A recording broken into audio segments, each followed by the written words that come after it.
So let's go live with Instagram and Facebook. Super excited because it's Tuesday and we are now going live into September, which is almost gone as well. Holy cow. Again, I do not know where the summer went. This is crazy. We are already back at school, you're back at colleges. We never quit working, which I know that's always so much fun. So let's dive in because there's a ton of stuff happening in the market, and there's a lot happening here in the Orlando area as we sit, live, breathe, play, all the above. It is absolutely still an amazing time to buy. It's an absolutely amazing time to sell as well as invest. Invest, invest, invest. There are products out there which a couple years ago, our builders could not keep up with us. They didn't have the products to give us. And a lot of us were waiting months to get a home. Well, a lot of the builders have figured out that they're not going to put the homes on the market until they're a couple months out ready to sell. How does that help you? Helps you get in the house faster. The one downfall with some of that stuff is that you don't get to pick everything like you're used to, like picking your cabinets, your flooring, your countertops, this or that. A lot of the stuff is already pre-picked for you, but you're getting in a house sooner than 10 months to 2 years. So it is a plus and minus, but the builders out there, I was out about a month ago with Lynn out at DR Horton. We toured one of her models out there in the Davenport area. Absolutely stunning. And besides DR Horton, there are Miranda, Lennar, Taylor Morrison, Madame, KB. They're all offering, shouldn't even, David Weekley as well. Don't want to forget you. All offering great incentives for you as buyers to purchase from them. David Weekley, I think, goes up to $25,000 in flex money. Flex money is this. It gives you the opportunity as a buyer to spend it in the design center, which you still get to design your stuff there. Or you get to use that money perhaps to buy down your rate, which helps in the market that we're in right now as well. So it gives you the opportunity to play a little bit with the money. DR Horton, I believe, offers between $7,000 to $10,000 towards your closing cost. Lennar, Madame, Taylor Morrison, Miranda, all of them. There is a catch with some of those. You have to use their preferred lender, which is fine. They all have great lenders, but the incentive is that you get to utilize the extra money towards closing costs, which helps you less out of pocket, which is absolutely amazing. So the builder products are out there. The builder products will achieve what they were trying to achieve a couple of years ago. They're ready and they're out there. So anywhere from, gosh, the Villages to Cocoa Beach to Davenport, Volusia County area, Haines City, Winter Haven, stunning opportunities all waiting for you to take advantage of. And let's not forget Winter Garden, Claremont, downtown, Lake Mary, all of our Central Florida hotspots. Great, great opportunities. One other opportunity that is really good for investors right now is some of the short-term rentals, or if you're able to get in with a builder, purchase a home, hold on to it for a year, up to 2 years, and just get a solid tenant in there. That's going to increase a lot with equity too. Here you've got a solid individual paying monthly your rent. You don't have to worry about the mortgage. Hopefully you've got it enough that it covers the mortgage and a little bit of extra for you. That's the name of the game, is to make some money on this. And then turn around with the equity, and as the subdivision gets completed, that either that tenant wants to purchase the home or you're able to sell it and buy another. Or we can take the equity out and we can buy another. There's a lot of opportunity for investors. So it doesn't have to be just the straight buys and flips. The buys and holds are also really good now with the way the market is as well. So there's some opportunities there. What I really want to kind of touch on is days on the market. That is a big thing right now, where in the past, our days on the market might have been a day. They might have been 5 days. They might have been 7 days. Well, now they can be 2 weeks to 30 days to 45, and you're even seeing some for 60 days on the market. A lot of factors go into this. Let's first hit on the ones that have a long amount of days, and they may be in the Davenport, Haines City, Claremont area. They may be in a short-term rental community. And those homes, in my eyes, that have had a long time on the market, I usually tell my investors it's because you as a buyer typically want to see the house. You want to see the house when you're in town. You want to see the house right away. So what happens when you're not able to see it, you usually find another home because that home is not available because it's got a short-term renter in there, which is good. That means that home is busy. That means that home is profitable. That means that probably would make a good investment if you're okay with not seeing it right away.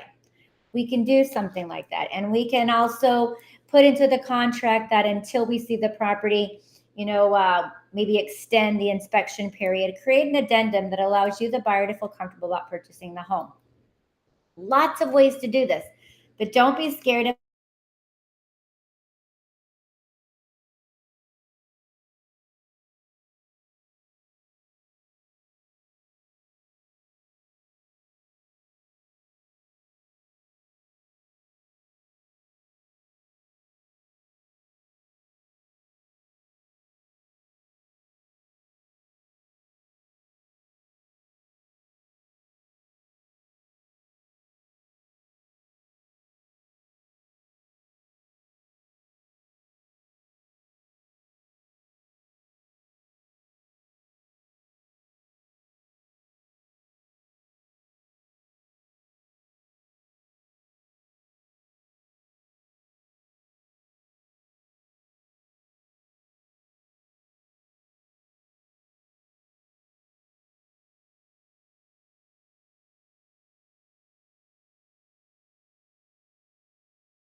on Facebook. All right, so we're back to it. So days on the market is what we were discussing. We just finished up why it's good with some of those properties that are short-term rentals. Okay, our listings. I have a listing in Port Orange. Super cute. Anybody's interested, please let me know. It's under 300. Bonus. You have 8 factors that can go into a home being on the market longer. Honestly, right now, we are seeing homes on the market longer. And it could be any of these 8 key things that I'm going to point out. But the biggest thing for homes to be on the market longer is price. Price. And of course, your photos. Okay, those are big things. But what I'm going to go over here in a second are 8 key factors as to why. But you as sellers, just remember that we're in a different market than what we were 2 months ago, 6 months ago, and especially 2 years ago. We are in a different market. Are we in a bad market? No, we're just in a market kind of back to the norm, is how I would honestly say, and what I've been telling some sellers and other buyers. We're back to the norm. Where homes are on the market 2 weeks, 3 weeks, 4 weeks. That is where we're at. And now we're getting into the holiday season, which is crazy to say. Here we come. So we're going to see them set maybe even a little longer because as people start to get settled in, now they first were looking at homes for job change, school zones, different things like that. Well, now they're all getting settled. So again, we may see a little bit of an influx come October, and then we're going to come back down again. Okay, so that could be the way the cycle is going to go this year. We've had a last couple of years of all over the board. There hasn't been really a norm in almost 3 years here. So this year we're going to find out where we're at with things. But don't be afraid to put your house on the market. We need your house on the market. We have such a lack of inventory right now with amazing traditional resale homes. So if you are thinking about selling and we do all of this right and we price it right, it will go. You just have to trust your real estate agent.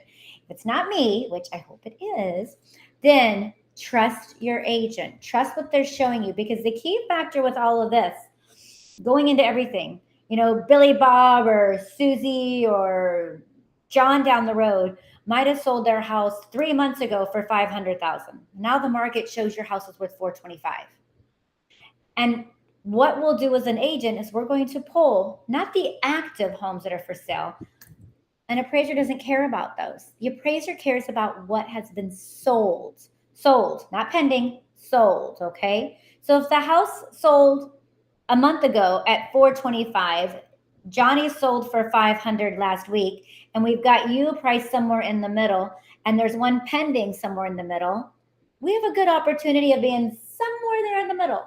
Will we be at 500? Depends. How much comparison is your house to Johnny's? Or how much comparison is it someone at 425? Pros and cons, plus and minus, just like a debit credit. That's how your appraisal works. So bear that in mind. Keep that in mind. You can list all you want, but it has to appraise for the value, or your buyers won't get the financing unless they're paying out of pocket cash, which we have seen a lot of, okay? So let me share with you right now in Seminole Lake and Orange County, there are over 4,000 homes for sale in those three counties. Over 4,000. And that was what just I pulled off the records today.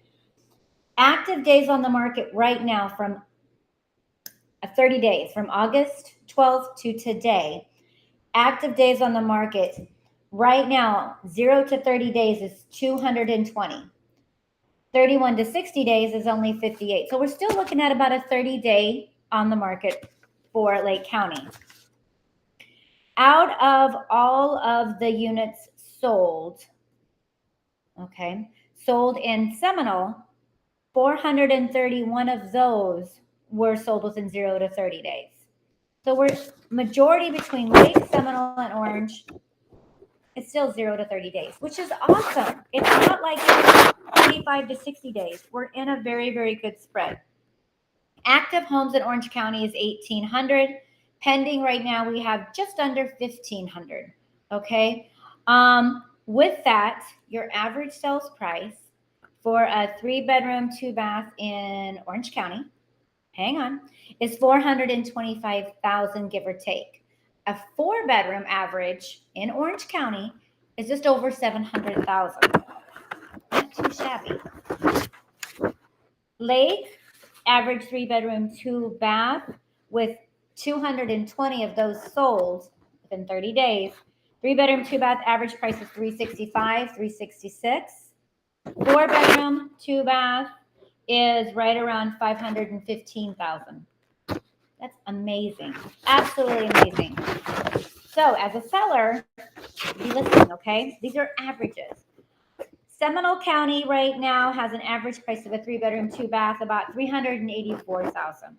Their 4-bedroom, 2-bath in Seminole County average is $612,000, $613,000. And again, 0 to 30 days, 431 of those homes were sold in 0 to 30 days. So it's still a great market. You're still, as a seller, if you can put in your head, can I be stable and be good to go for the next 30 days like this? If you say yes, then put it on the market. Let's see where it goes. No one says that you put it on the market to play with the market, see what's going to happen. You don't have to. We'd like for you to stick with it till December just to see what happens. But if it's priced right, pictures are done right, the story is done right, you should have everything done correctly. I can't promise. I don't have a mysterious psychic ball to tell you yes or no, but we're going to give you the key factors as to why your listing isn't selling. So reverse it to what we need to do to make it sell. Okay. Let's see. The very, very first thing is, of course, your photos. Your photos have to be imperative to one thing. I really thought, honestly, your sales price would be the biggest thing. But we're going to say if photos have poor lighting, low resolution, they show surfaces containing clutter, which remember, we talked about this, folks. We've talked about what to do when you get your listings pictures taken. Declutter, declutter, declutter. Show them everything you can and how much open space there is, okay? You want to have as much natural light as possible. If not, bring the ring lights. Have some fun, okay? So that's very, very, very important. Make sure, and if you are doing this for sell by owner, which I do have a lot of clients that like to do for sell by owner, totally fine. Your pictures have to be of quality, okay? And if you're going to use your phone, make sure the toilet's down. Make sure it's picked up. Make sure there's not as much clutter on the countertop. Try to get rid of all of that stuff. We want to make this so important as that the first picture they see is the best one. And the first picture makes them want to see more.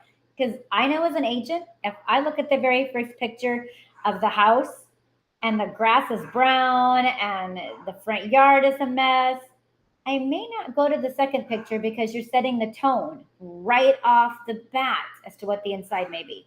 So, curb appeal, first picture, very important. Which is kind of funny on this next one. You wouldn't think about it, but the logical order of your pictures is really important. You want to create, as you open the door to the whole home, give me a tour through your pictures. Show me the front living room. And if the front living room goes into the open concept of a kitchen or the dining room, tour it that way so that I, as an agent and as a buyer, can get kind of a feel of where I'm going throughout the house without physically being there yet. Put the order in correctly, you'll give me the feel that I'm there, okay? The first photo, as I said a few minutes ago, must be the most compelling. Give me the quality of the home that says, this is the house for you. Don't you want to see more? Don't you? I think so. So next is the property description. Oh, okay. So if I'm going to tell you about a pair of shoes, where do you think I'm going to start? The color, the heel, the size? Not the size, because you don't care about the size. You want to know about the color, who it's made by, what it looks like, if it has sparkles or if it's bright purple. You want to know that type of detail. Do I want to know the size? No, not really, because it's my shoe. What if you want that shoe? You're not a size 6. You might be a size 8. I don't know. So that's not important. Start out the description with boom. This could be yours. Boom. Welcome home. Here you are. So create the story. And as my husband says, he is the, oh gosh, what did he say? The creative, chief storyteller. Oh my gosh, I had a complete brain fart. Chief storyteller of this home. Create the story, create the overwhelmingness of I want to see more. Don't underwhelm by just giving me, hi, this is a 3-bedroom, 2-bath home at 1,600 square feet, completely renovated. Okay. And where does that leave me? Yes, you're going to make me want to see the pictures, but do you really think you sucked me in? It's like the going to the movies. It's the trailers. It's the hello. It's the gosh, if you could have music with the listing and the MLS, I think I totally would do that. Absolutely. So, property description. And again, if you're doing this for sale by owner, remember these details, okay? Because still, if you're trying to do it on your own, it still may need someone to help out. So here I am.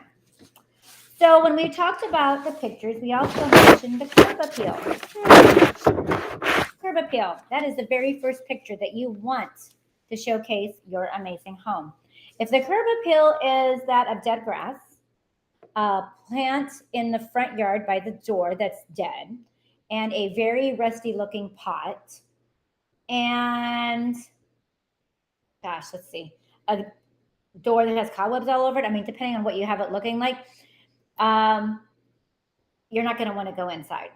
Curb appeal. First picture, bright, open. Even if you got to go to Home Depot or Lowe's, Ace, whatever it is, go buy a bright pot with some beautiful flowers. It's fall, you guys. I know it's hard to say in Florida, but we are going into fall.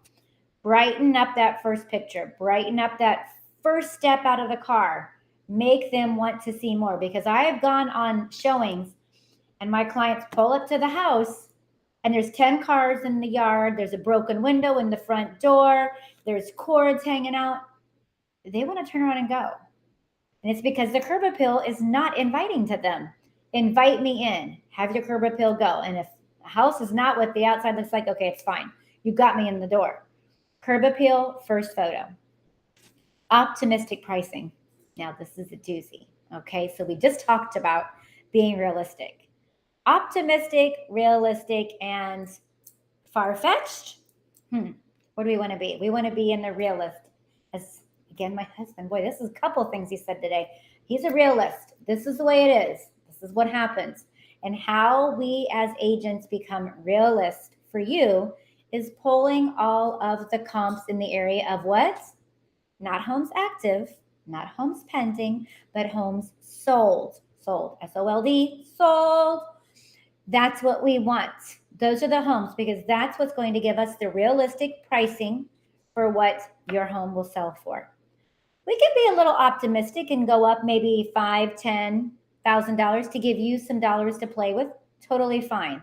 But it's those ones that want to do $50,000 more because they put $50,000 of renovations into the home. I'm sorry. I know I've said this multiple times, and I'm sorry to burst your bubble, but because you put $100,000 into your home, doesn't always mean you're going to get it back. You have to think smart when you're renovating your home. It's always your master and your kitchen are huge things, okay? Those are two gimmies. When you start playing with other items, you may not get it back. Again, be realistic about it.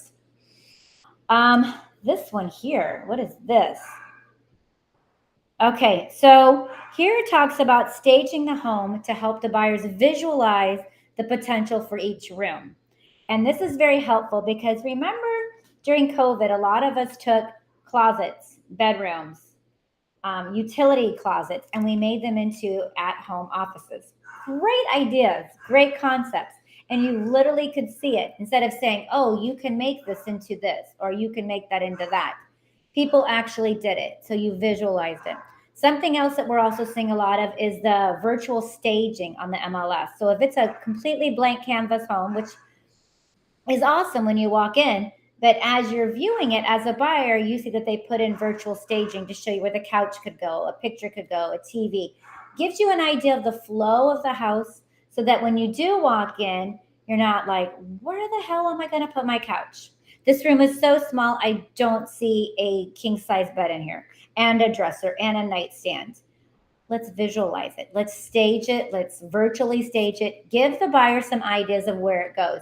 And even back in the day, a lot of my builders would have the boards up to show you, okay, if you did this to the wall, here's a sample wallpaper. If you did this, you can put this here. Again, it's nothing crazy, but it's still something you could touch, see, feel as you're walking around the room to see where you could place some of those items if you need help with that. Showing an empty listing is very challenging, and this is one of the number 7 of the 8s that don't sell. But showing a home is cluttered, far worse. Showing a very cluttered home is far worse than having an empty house. Because now, as we've talked on one of the shows, is when you are selling your home, what do? You have extra totes that are labeled kitchen, bathroom, Austin's bedroom, Ava's bedroom, master bedroom. And when they have a showing, you pull everything off the dressers or in the bathroom, because that's usually the hot spot, or the kitchen counter, put everything into that tub, put a lid on it, put it in the corner. The buyers know you're moving. It's okay to have a few boxes that look like you're moving. Totally fine. But just don't put it in the middle of the room. Just don't put it in like probably the smallest room. Let's put it in an area that still gives the buyer the flow and the view of how big the room is. Putting all those boxes in the smallest room is not going to help our situation of selling the house. Okay, so declutter, putting those boxes maybe in the garage. There's a good idea. Put them in the garage. Put them in maybe a pantry or another closet. Close the door. There's some ideas. And number 8, need my glasses again. Okay, so here's another idea, and this would be for me as an agent. And I never really thought about this one as I'm reading it, but it is a really good idea. So attending, which I already do, networking and marketing events. And that is one of the best ways to tell other agents about your listings. I mean, honestly, really, besides going for the food and the liquor, you really should be going for the networking opportunities when you go to these events. You are going to get an opportunity to meet agents from maybe Poinciana, Volusia County, Cocoa. A lot of them do come from different areas, but it gives you the opportunity to talk about your listing and what you do. And let's just say that one agent who drove an hour for this event doesn't want to drive back, and all of a sudden they have a new client. You've now just become the new referral agent for your new friend in Cocoa. So there's lots of opportunities. So when it comes to listings, like this, didn't think about this, love the idea, may have to do this one myself, is go to some of the broker opens. But, okay, here's the thing, go to the broker's opens, great. Don't go to the open houses as an agent. And I cannot go to that open house and talk to all the new buyers, walk into their house saying, oh, don't buy this house, come buy mine. No, no, no, no. Bad karma, bad mojo. You don't do that. Going to the broker's opens would be good for you as an agent if you're looking to expand more about the listing you have and expand your portfolio of business. Winner, both ways.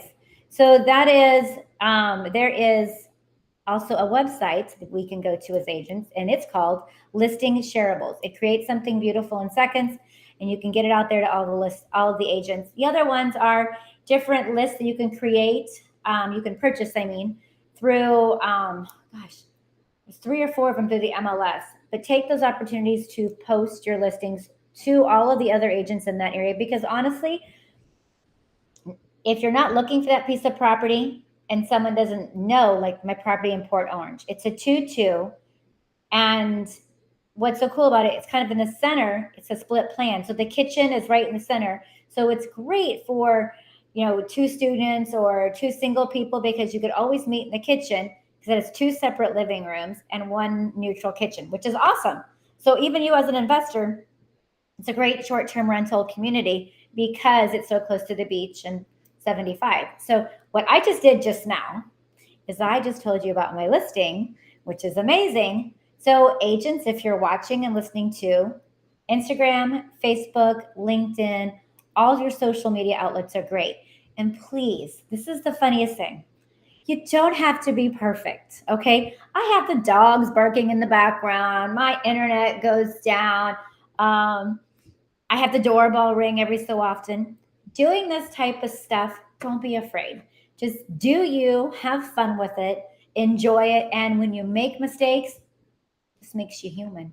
So who cares? All right. That's the name of the game. Nobody wants to work with a robot. Nobody doesn't want to work with someone who is not enjoying their job. I mean, who wants to work with someone who doesn't like doing their job? Not me. And so let's wrap it up with some great ideas. And hopefully these ideas that I've given you will shed some light onto why your house, if you have it listed, is staying on the market longer. Or if you are a seller and you're looking and thinking about it, call me. And then you'll also have a good idea of what's going to happen over the next 30 days. If your house doesn't sell in 2 weeks, don't flip out on me. I'm telling you right now, you've just got to give it a little more time than what we were. It's a different market. Rates are different. Clients are different. But the people that are coming to see your house, they're serious buyers. They're not just buyers that are thinking about buying. These are the buyers that are ready to buy. Now you have to just wow them with your house. So hopefully you take some of the ideas. You have some fun with it. The most fun is usually doing your front door. That's a lot of fun. And then actually, when you declutter, you might find stuff you haven't seen in years. I know we did. So let's wrap it up, because we know I like to eat and I like to drink. I like a good brunch. So let me wind down a few of Orlando's best brunch places that have been popping up. So I know it's only Tuesday, but you can always have a brunch on a Wednesday, Thursday. Why does it have to be fun day Sunday? It doesn't. You can have brunch any day. So some of the top places are the Glass Knife, amazing desserts. If you have not been to the Glass Knife, very good. One of my favorites. Ravenous Pig, very good. They have amazing food as well. Ray's, downtown Orlando, amazing Mexican food. Sangria, super brunch there. Hunger Street Tacos, haven't personally been there. Yard House, who doesn't know the Yard House, okay? The Strand. So the Strand has popped up as one of the new hipster ones, and they had this one of the recipes on there, or one of the things on the menu was a blueberry pancake. Come on, who doesn't like a blueberry pancake with all of the strawberries and the blueberries and the raspberries on top? That's like a dessert of its own. And then, of course, Santiago's Bondego. That is a very good one. It's down in, what's the Milk District, but down off of Mills area there. And it's always a good hot spot. I think it's off Virginia, to be matter of fact, to become more exact there. Amazing sangria. The bar service there is really cool because they do a lot of unique drinks. The food is amazing. Everything is fresh. So I'm trying to give you a few new different hot spots. You know, I love my go-to Johnny's, of course. Kava was really good right downtown there in Thornton Park as well. Let me see. Let me see. Who doesn't love a good brunch? But hopefully that gives you some ideas. But there's tons of new restaurants popping up every day in downtown Orlando and Central Florida. And hopefully you'll take the opportunity to veer off from your norm and your chains and try one of the local restaurants that is, you know, popping up and just take a chance one day. I mean, who's to say you can't do a traveling brunch and just do drinks and hot spots all one day? Might be a little dangerous. That's what I'm saying. So, but I would so appreciate if you guys have any questions. You have, you need any ideas, please don't always hesitate to reach out to me. I do want to give a shout out to both my kids because school has started. Austin's just left for LA to do his thing, and this is going to be an amazing year for him out there in LA. Ava is like killing it. She won first place at World Equestrian on one of her horses. Totally amazing. So if you know what World Equestrian Center is, it is the top of the top. Horse riders and horses out there couldn't be more proud. She walked away with her first time being there with the first and 2/3. Woohoo! And now we're slowly rehabbing the love of her life, Dodge, and trying to get him rehabbed and going in the direction that gets him in a place where she can ride him more and more. If you are a horse owner or a barn owner and you have a passion for horses like this, I'm sure you'll understand where my daughter's heart is, and it's right into this. So please share your ideas, suggestions, and we'll go from there. So I'm in my new house, which is awesome. We have trying to get settled in. This has been a lot for us in 3 weeks. So that's why it's been kind of hit or miss this summer. So I'm really sorry, but I promise you, I'm going to get back in the swing of things, and we're going to do some amazing shows. Carolyn Rivera, one of my really good friends from Tampa Housewives, Orlando Housewives. We're going to merge up, do some great shows together, and just talk about not only being working women, but working moms and different things that we go into on an every day, every hour, every minute. How do we survive type of thing. So I just want to say thank you. Thank you, Instagram. Thank you, Facebook, for always being there and supporting me, my family, my work. Keep it coming. Keep it flowing. Keep having fun. And again, it's Why Not with Lisa, because what else would you be doing if you weren't watching me? Psh, definitely not working, right? So have an amazing, amazing day. Peace out. And I'll talk to y'all later.